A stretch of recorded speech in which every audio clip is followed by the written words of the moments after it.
Hi, um, we're here. We want to introduce our innovative solutions.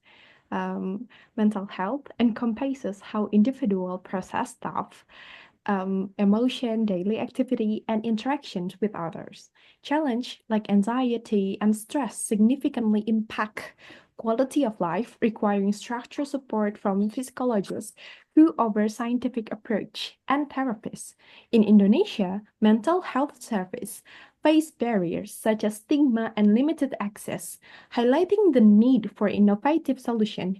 We are from Group 10. We'll explain the solutions to overcome this problem with Teman Cerita Virtual and apps which could addressing these gaps by providing accessible and inclusive support for individuals. But before that, let's introduce our team. Next.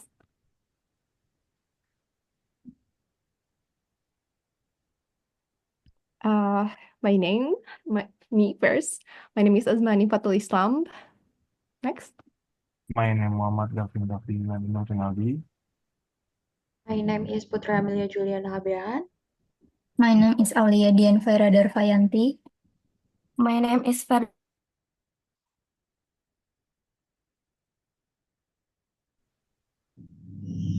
And my name Alfa Violeta Asri. Okay. Start from letter block.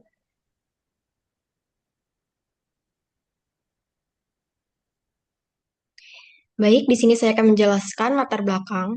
Kesehatan mental meliputi pemrosesan pikiran, emosi, aktivitas sehari-hari, dan pemahaman terhadap diri sendiri maupun orang lain. Kondisi ini beragam antar individu dan terus berubah seiring waktu. Kesehatan mental yang baik memungkinkan seseorang mengelola stres, menjaga hubungan yang sehat, dan berkontribusi secara positif kepada masyarakat, sedangkan gangguan mental dapat menurunkan kualitas hidup secara signifikan. Psikolog memiliki peran penting dalam membantu individu menghadapi masalah mental melalui pendekatan ilmiah dan terapi. Di Indonesia, layanan kesehatan mental menghadapi tantangan besar, termasuk stigma sosial dan keterbatasan akses. Sebagai solusi, platform digital seperti teman cerita virtual dapat membantu kelompok usia 18 sampai 45 tahun yang rentan terhadap tekanan hidup, memanfaatkan tingginya kesadaran masyarakat akan pentingnya kesehatan mental serta penetrasi internet yang luas.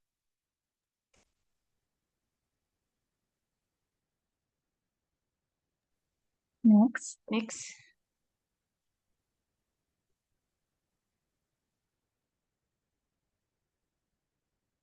Selanjutnya ada manfaat dari pengembangan aplikasi mental health.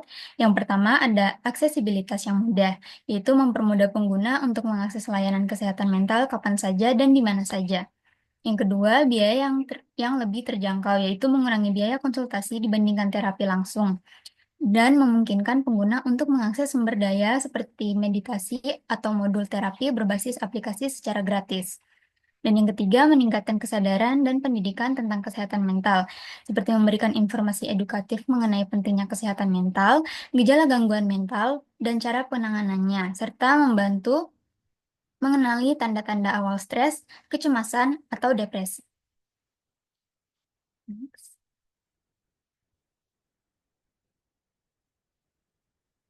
Selanjutnya ada tujuan, di mana tujuan dari pengembangan aplikasi mental health yaitu yang pertama, meningkatkan kesadaran dan kesejahteraan mental, membantu pengguna mengelola stres, kecemasan, dan depresi, serta mendorong pengguna untuk lebih terbuka dan peduli terhadap kesehatan mental.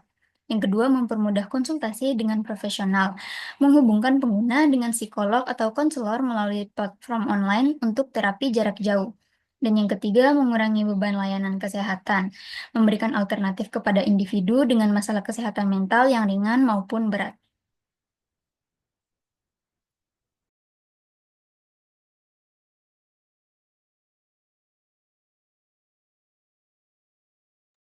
Ya, di sini selanjutnya ada langkah-langkah strategis dan timeline. Yang pertama itu ada ideasi dan perencanaan. Dan langkah-langkahnya pada tertera di PPT, waktunya itu 1 sampai 2 bulan. Next.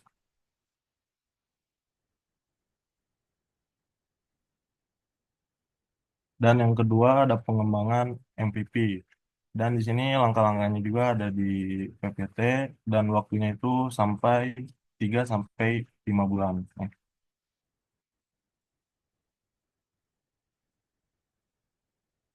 Lalu yang ketiga ada uji pasar dan iterasi. Dan di sini juga langkah-langkahnya ada di sini. Lalu waktunya 6 sampai 7 bulan.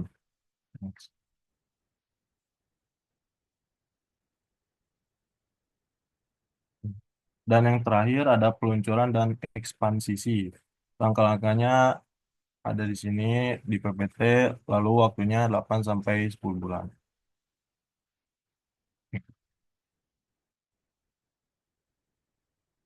Nah, di sini ada tampilan aplikasinya.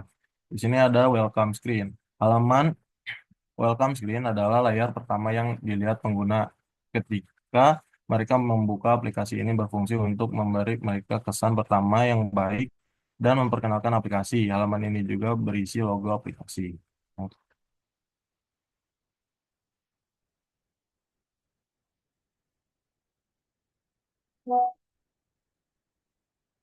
Dan yang kedua ada home screen.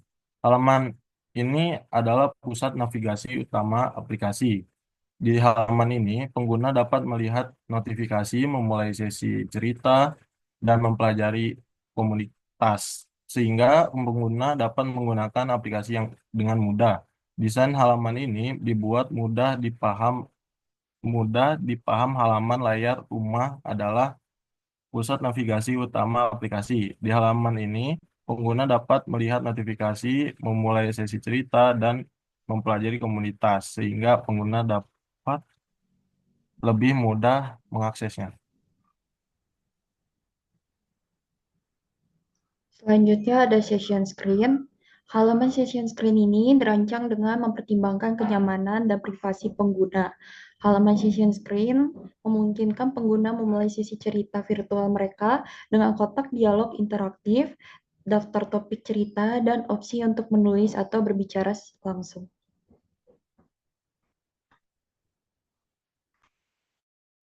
Dan yang terakhir ada tampilan aplikasi Community Screen, di mana halaman layar komunitas dibuat untuk menciptakan lingkungan yang aman dan mendukung. Pengguna dapat membaca cerita orang lain, berkomunikasi melalui komentar, atau berbagi pengalaman mereka di halaman ini. Tata letak dirancang untuk menciptakan suasana ramah dan ruang kerja. Oke. Selanjutnya, untuk pemicu dari gagasan, nah konseling itu merupakan sebuah proses psikologis yang membantu klien menyelesaikan masalah mereka. Selain itu, konseling bertujuan untuk memperbaiki nih keadaan dari klien itu kayak gimana. Terus gimana sih kondisi kesehatan mental di Indonesia? Perkembangannya dari tahun 2013 ternyata terdapat data 9 juta orang menderita depresi dan tingkat bunuh diri mencapai 3,4 kasus per 100.000 orang. Terus di tahun 2019 ada 300 juta kasus depresi global dan 15,6 juta diantaranya berasal dari Indonesia. Lalu yang terakhir di tahun 2023 kasus depresi meningkat menjadi 9,16 juta orang, sekitar 3,7% dari total penduduk. Next. Selanjutnya untuk tantangan yang dialami dalam layanan psikologis online itu ada apa aja? Ada desain aplikasi yang belum berpusat pada pengguna sehingga mengurangi kenyamanan dan aksesibilitas. Terus ada kesenjangan digital juga karena di beberapa daerah masih sulit untuk mengakses layanan psikologis. Ada stigma publik yang masih berpandangan negatif terhadap orang yang mencari kebutuhan untuk kesehatan mentalnya. Meskipun begitu, ada inovasi teknologi dalam layanan psikologis yang sekarang udah exist. Ada wearable device dengan meningkatkan kesadaran masyarakat untuk menjaga gaya hidup sehat. Ada sosial media untuk menyediakan program edukasi seperti webinar, podcast, dan video edukatif. Dan yang terakhir bisa dengan VR, virtual reality, dengan stimulasi pengalaman yang membantu mengurangi gejala gangguan mental. X.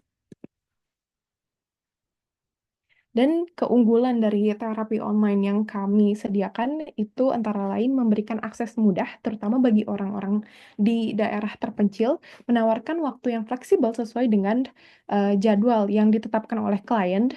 Terus metode terapinya juga beragam seperti CBT, Physical-Dynamic Therapist, dan terapi berbasis klien itu sendiri.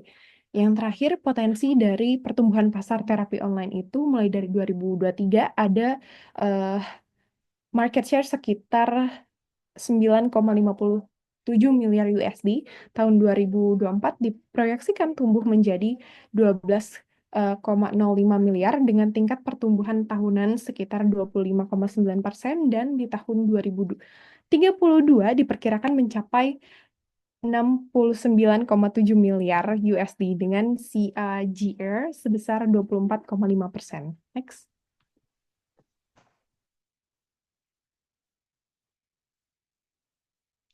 Baik, solusi di sini adalah teman cerita virtual. Teman cerita virtual adalah platform kesehatan mental daring yang inovatif, ramah kantong, fleksibel, dan inklusif, ditujukan bagi individu usia 18 sampai 45 tahun di Indonesia. Platform ini mengatasi kendala seperti stigma sosial, akses terbatas, dan keterbatasan layanan konvensional. Layanan yang ditawarkan mencakup sesi konsultasi pribadi via chat, suara, atau video dengan psikolog berlisensi, dipadukan dengan algoritma cerdas untuk mencocokkan pengguna dengan konselor sesuai kebutuhan. Fitur pendukung seperti zona digital, latihan mindfulness, dan forum komunitas memperkuat dukungan emosional. Dengan desain ramah pengguna dan materi edukasi interaktif seperti podcast dan webinar, teman cerita virtual meningkatkan kesadaran akan kesehatan mental. Platform ini menjadi solusi holistik yang mudah diakses, inklusif, dan berkontribusi pada peningkatan kualitas hidup masyarakat Indonesia. Next. Oke, yang selanjutnya ada pihak-pihak terkait. Pengembangan aplikasi teman cerita virtual untuk kesehatan mental melibatkan berbagai pihak penting untuk memastikan efektivitas dan juga kualitasnya.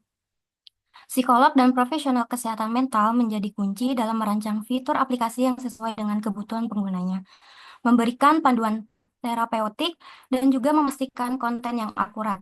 Organisasi seperti HIMSI dapat memberikan validasi profesional, juga memperluas kolaborasi. Dukungan kebijakan serta regulasi dari Kementerian Kesehatan serta Kementerian Komunikasi dan Informatika juga diperlukan untuk keamanan data dan promosi aplikasi secara luas. Platform distribusi seperti Google Play, App Store, dan juga marketplace lokal mempermudah aksesibilitas aplikasi kepada masyarakat.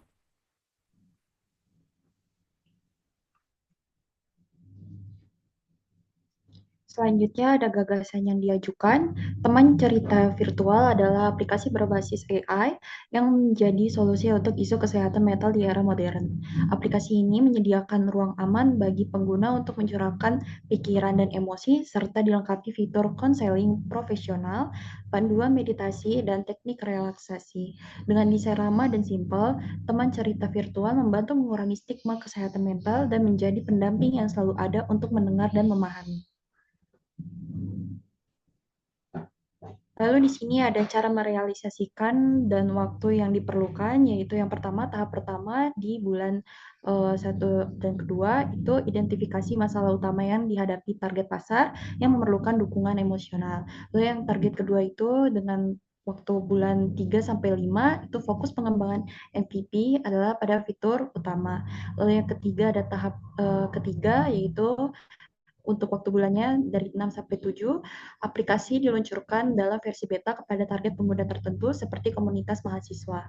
Lalu yang terakhir yaitu tahapan peluncuran dan ekspansi pasar dalam waktu bulan yaitu 8 sampai 10, aplikasi diperkenalkan resmi di Google Play Store dan di App Store. Oke, selanjutnya itu ada prediksi dampak gagasan bagi masyarakat atau bangsa. Aplikasi teman cerita virtual untuk kesehatan mental memiliki potensi memberikan dampak yang besar dengan meningkatkan akses terhadap dukungan kesehatan mental, terutama bagi masyarakat di daerah terpencil atau yang menghadapi stigma dan keterbatasan biaya. Aplikasi ini dapat membantu pengguna mengelola emosi, meningkatkan keterampilan komunikasi, serta membangun kepercayaan diri melalui dukungan virtual yang terstruktur. Dalam jangka panjang, aplikasi ini dapat mengurangi angka depresi dan kecemasan sekaligus menjadi solusi inovatif untuk meningkatkan kualitas hidup serta kesejahteraan mental masyarakat secara luas. And yeah, thank you for your attention guys. Sekian dari kelompok 10. Assalamualaikum warahmatullahi wabarakatuh.